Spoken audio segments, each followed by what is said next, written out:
蓝忘机握着魏无羡的手，然而他的手上面也没有忘记给魏无羡送灵力，但是这些灵力到魏无羡的身上就好像石沉大海了一般，通通消失不见，更别说起到任何一点作用了。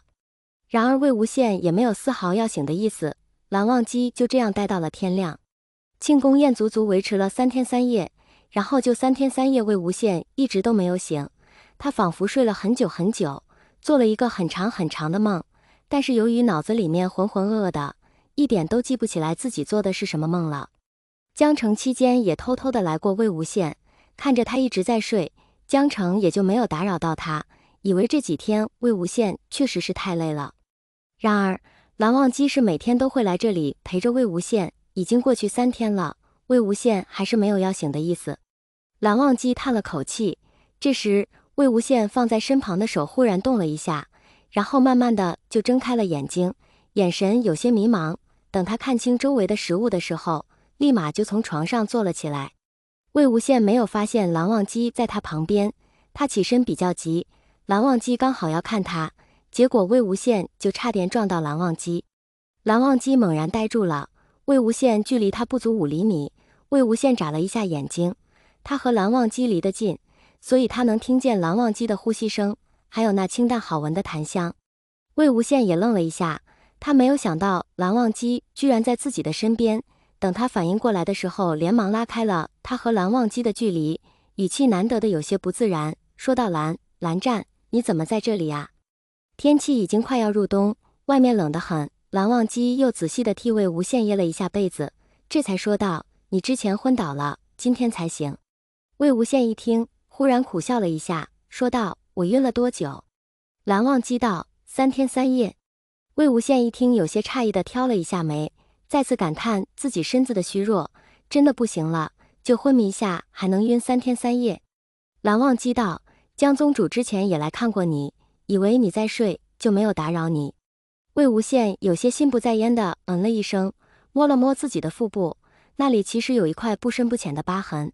他现在已经不痛了，感觉精神好了一些，但是魏无羡很清楚的知道他的身子好像撑不太久了，之前他也有过这样的疼痛，只是不是很明显，而且疼的也不是很厉害，间隔的时间也很长，通常都是2个月一次。但是最近不是了，从原先的半个月一次到之后的1个星期一次，再到现在几天一次，有可能还是好几次。魏无羡也不想知道蓝忘机是怎么在他这里的，他就是觉得很疲惫，他还是想睡觉。蓝忘机也察觉到了魏无羡说精神不佳，看着他苍白的脸，低声说道：睡吧。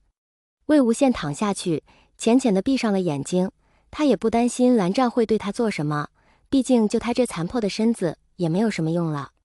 蓝忘机就这样看着魏无羡入睡，他也没有走，就这样在床边陪着魏无羡。但是魏无羡的体质确实已经差到了极点，睡到半夜就发起了高热，蓝忘机没有办法，只能先给他降温，但是根本就降不下去，原本冰凉的身子异常的滚烫，蓝忘机这才担心了起来。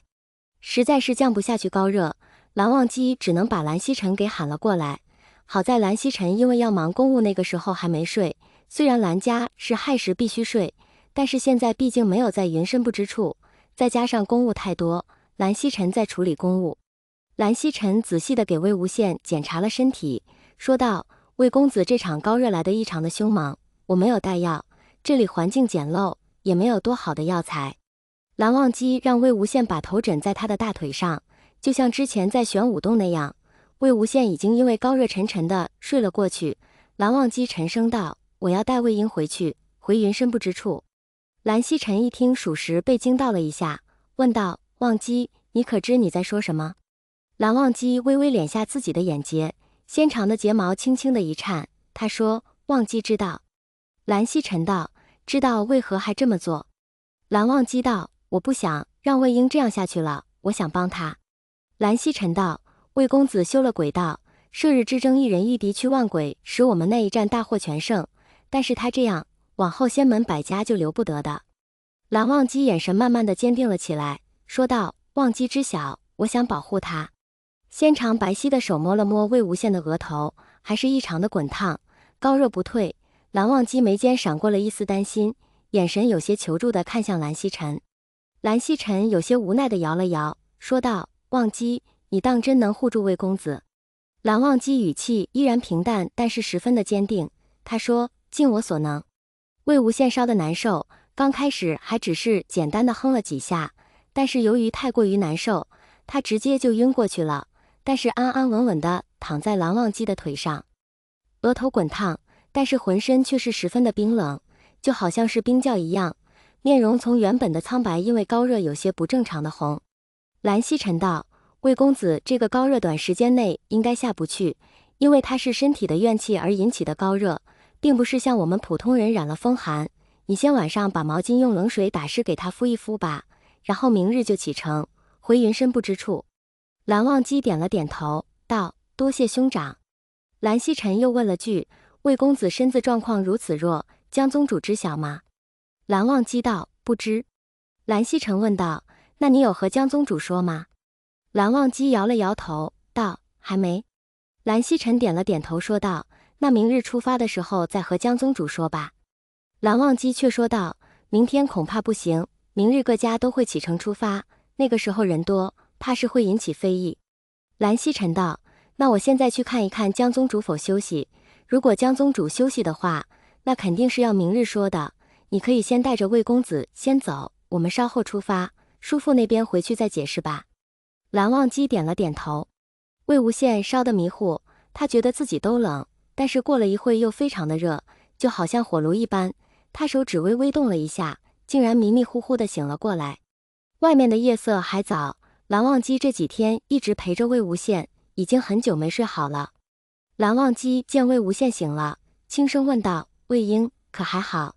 魏无羡眼神很涣散，根本就不聚焦，听见有人在说话，他的声音哑得不像话：“难受，我好难受啊！”蓝忘机没办法替他受这罪，心里难受的不行，他语气依然很轻：“会好的。”魏无羡真的要难受死了，这个怀抱很温暖，魏无羡不由得留恋地蹭了蹭，他喃喃细语地说道：“阿娘，带我回家。”说着又迷迷糊糊地睡了过去。蓝忘机的眼里闪过一丝痛楚，他不知道原本全身都带着光的小少年为何变成现在这样，修炼怨气让他常年身体都是凉的，捂都捂不热。外面夜色很美，今天到夜色难得有星星，给天空镀上了一丝柔和的光。蓝忘机就抱着魏无羡在床边坐了一晚上，其实可以放在床榻上，但是蓝忘机不想这样，醒着的魏无羡就是一个炸毛的小刺猬，浑身都是刺。